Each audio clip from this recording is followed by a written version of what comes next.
Welcome back to the Federal Executive Forum on Federal News Network. We're talking about zero trust architectures, and we're talking specifically about, specific programs. And I'd like to throw it over to you, Bo, and give us an example of a program you'd like to highlight where you're using this capability and it's enhancing your operating environment. Yeah, I'll tell you about the initiative that I'm most interested in. We are collaborating with 5 statistical agencies from the United Nations, and we're using some open source software called PyGrid. And so this initiative falls under what's called privacy enhancing technologies. That's kind of the domain it falls into. And so the promise of the initiative is to figure out a way to empower data and maintain the privacy of the data, right? And so the concept is that the participating nations, statistical agencies, can send queries and questions and other research type activities to each other's data sets and get really valuable answers without compromising that data set, right? So truly empowering the data without, what we do today, work out agreements, and we have to share data with folks, and that's always a slippery slope, especially when there's no trust. And so how zero trust is helping us is, one, there is no trust here. This is a multinational collaboration, and so you're talking host nation to host nation, so you don't have the same baseline of trust that I would have if I were working with Scott at CBP. We're both federal agencies. We have that foundation that doesn't exist here. So it's true zero trust. And so we're able to, if we were taking a traditional approach, we would be doing the firewall and the VPN and all these types of things. Right. With the zero trust approach, we're able to use policies and attributes to maintain the granular control that we need, so that we can be very surgical with what activities and actions are allowed, right? So it's really a game changer for an initiative like this. And we're still in the pilot phase. We're still using public data, for example. So it hasn't gotten to the point where we've thought about using private data yet, but we're hoping to get to that point soon. Wow, and that's interesting. I hadn't really thought of that concept of the use of this architecture and these external partners, of which I know that CBP has tens of thousands of those. Akibo, I'm going to come to you and ask you same question in regards to if you'd like to highlight a specific program that you're seeing an agency work on. Perhaps you're working with them or multi-agency. Yeah, I think there's a few good examples, but I think there's, I might highlight one from a people perspective and one from a technology perspective. I think, and I, as we were just chatting on the break here, I've gotten really passionate around this people side of zero trust, because I think in many respects, it is, the people and the cultural changes that have to occur are almost the bigger barriers than the technological barriers to implementing a zero trust roadmap. And we have seen that play out in real time. So we have executed hundreds of workshops. We have dedicated programs with a variety of clients, but there's one I have in mind in particular that we've run an entire sort of end-to-end program across their top leadership. And then when we think of zero trust in the pillars, the folks that own the applications, that own the data, that own the networks, et cetera, right? And going deep into each of those areas. And one of the things that we've been able to achieve there was through the facilitation workshops and other activities, bringing the mission/business side of the house together on defining what those priorities, objectives, and the roadmap would begin to look like. That lack of alignment is very often the misstep in the past. Zero trust is so wide-reaching. The touch from an end user perspective, the fact that users are the front line, and that education aspect, that knowledge aspect, and the level of having to take some of that out of their hands, the level of automation and frictionless, level of how the technology is implemented is fundamental to making sure we achieve the business objectives. Zero trust is also massive. And so where do you start? It's one of the most common questions. How do we get started? Well, aligning with the business priorities. And so literally in this one program, we've run I had 25, 26 different of these types of forcing functions. And some of them were quite painful. Some of them were really painful, getting the security team and the business team together. But without that, the progress could not be made. And now it's shifted to a more aligned approach, changes in their governance, changes in role definitions. They didn't have RACI across the organizations in terms of who picked up what in the event of a breach. As we've been discussing, breach is just assumed at this point. So there's a lot of focus on resilient and recover and what do you do when it happens. There's a lack of governance and process in place to really do that effectively, especially unless they've already been put through a fire, which kind of has forced some organizations to get that more in place than what they had before. So I've seen a real positive impact of, getting that alignment. And that is one of the best practices. That is one of the things that we advocate. That is one of the things. We had another agency where we were about to engage in a zero trust workshop, and that CISO said, hey, I want to do one for the business side and I want to do one for the security side. And we said, yeah, that's not the goal. The goal is get everyone into the common conversation, everyone in the room together. And so that the people side of it, I think, is really fundamental to make sure you are focusing on not just the technology side, which is the natural disposition of most security organizations. On the technology side, I'll say, we've looked at, generally speaking, 4 broad use cases that zero trust implementations are really falling under. And one of the ones that really shot to the top was around remote workforce. And so projects around networking, projects around microsegmentation, projects around SASE are some of the leading starting points that we've seen where some things like identity were a little bit more mature and in place. And we started to see this focus on the networking, and especially because of the hybrid work model that everyone was forced into, but definitely within the federal government as well. I'm starting to see some of those technologies coming into play and starting to see an uptake in some of those areas as well. Identity, a key piece, culture, certainly a key piece. Let me go up to Scott. Scott, you have a lot of moving parts over there. You sort of top line them. Do you want to give us an example of one that you would like to highlight that's really sort of unlocking this capability?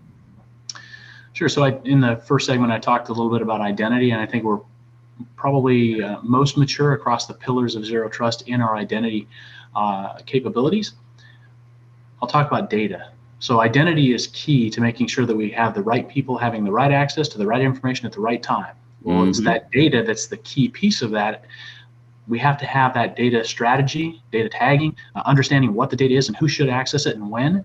So one thing I want to make clear, a lot of folks may not understand this, but as the CISO, zero trust is not only me. This is literally an all hands on deck type thing for OIT, information technology organizations. And then the business side of it, the people side of it, CBP isn't a bunch of IT people. We have Border Patrol agents, we have Air and Marine operations, we have a bunch of different people who are non-IT. So having an understanding of what their data is, and is it law enforcement sensitive? Is it FOUO? Is it PII, personally identifiable information, and then who should access it and when. So our chief technology officer, he's multi-hatted like a lot of folks. He is also our acting chief data officer. He put out a data strategy just a couple months ago. So that's going to help us guide our implementation for that data pillar within zero trust. And then fortunately, he's going to be able to take one of those hats off. He's going to be hiring a chief data officer. Hopefully the announcement's in the next couple weeks. Okay. And so that person will be charged with getting that data strategy implemented. How do we work across all of IT to make sure whether it's the network piece, the identity piece, applications, workflow, workforce, the cultural piece. That's one of the key areas that we're going to have. So I think really within all of the pillars are very important, but I look at the identity and the data pieces are critical to make sure that we get it right. And I think with the activity that we're doing within CBP, we're going to be well on that path for the data pillar. Right. You point out again the culture, and also there's various layers. It's not as simple as sort of secret, top secret, and unclassified. A lot of different nuances there that are super important. Sure. Really do appreciate that. Chris, how about at Quest? Can you give us an example of a program you'd like to highlight?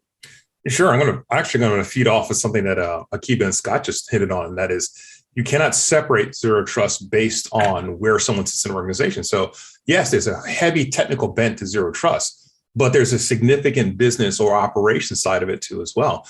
And one of the challenges we've discovered in trying to deploy and help customers build a zero trust deployment, not just architecture, but an actual deployment, is this notion of silos. And that is, for years, people have had command and control of who access what in their environments, in their domains. So for instance, the servers, quote unquote, or the workstations or the applications that were driving their particular agency mission, or that particular chief, for instance, they controlled that kingdom, for instance. And so once again, they had a moat, so to speak, around their infrastructure, around their data.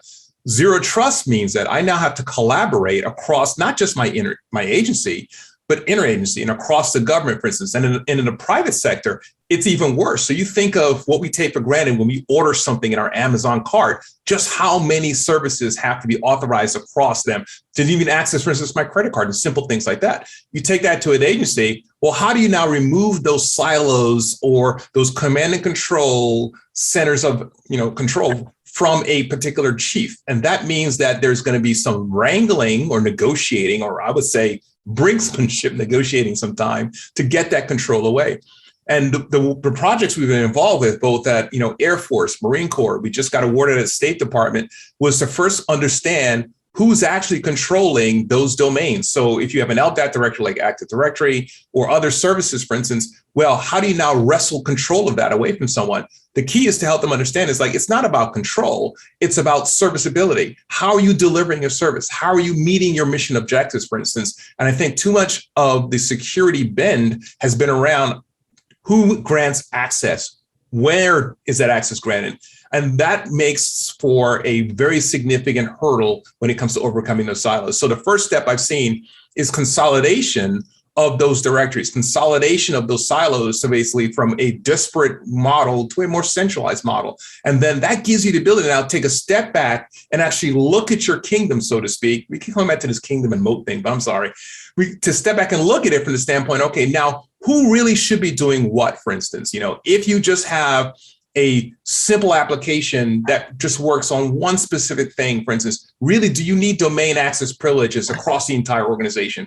And every time we've seen a breach that, Jeff hinted at it, cyber breaches, when they happen, it happens because there is access granted to someone who shouldn't be in your organization. And if they can move laterally, and the best way to move laterally is to get access to some admin or super user provisions or credentials. So for us, we try to figure out exactly one, who's got the keys on the Windows side, the Linux side, for instance, and then other operating environments, and then consolidate those things to the point where a CISO can now step back and say, now, based on who you are and what you do, I can now determine exactly what level of zero trust or least privilege you should actually have.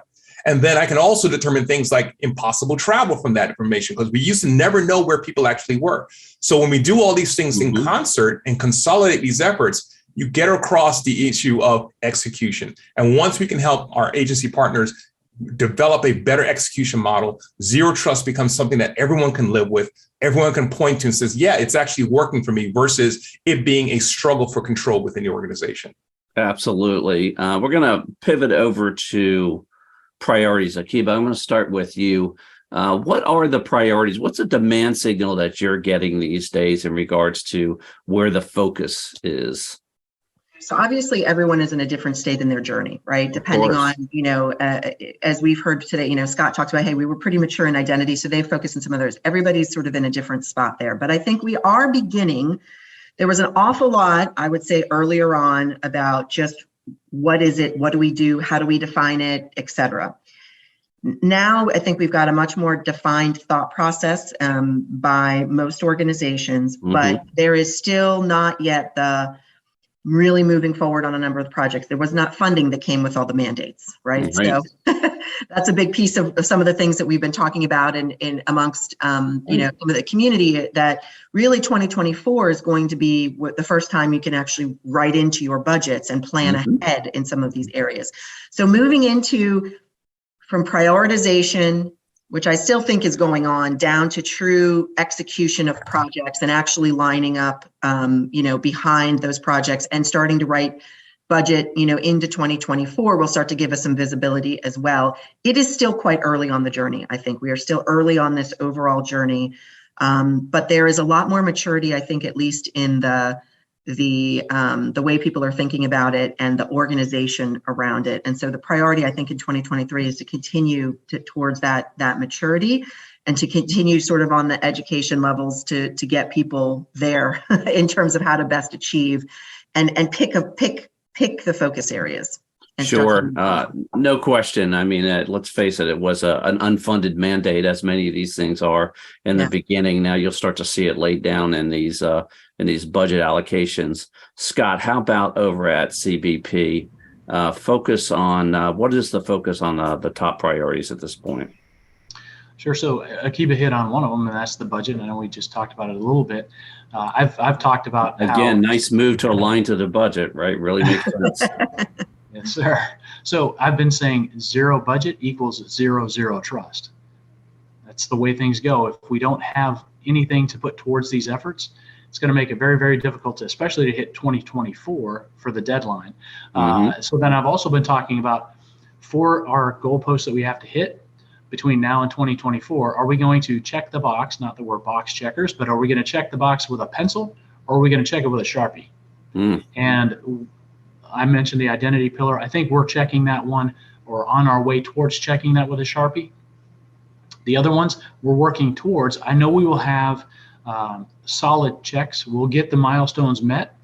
But 2024, the deadline I've been talking about with our senior leadership, that's not even the end goal. This is going to continue to evolve. As was mentioned earlier, DoD is looking at 2027.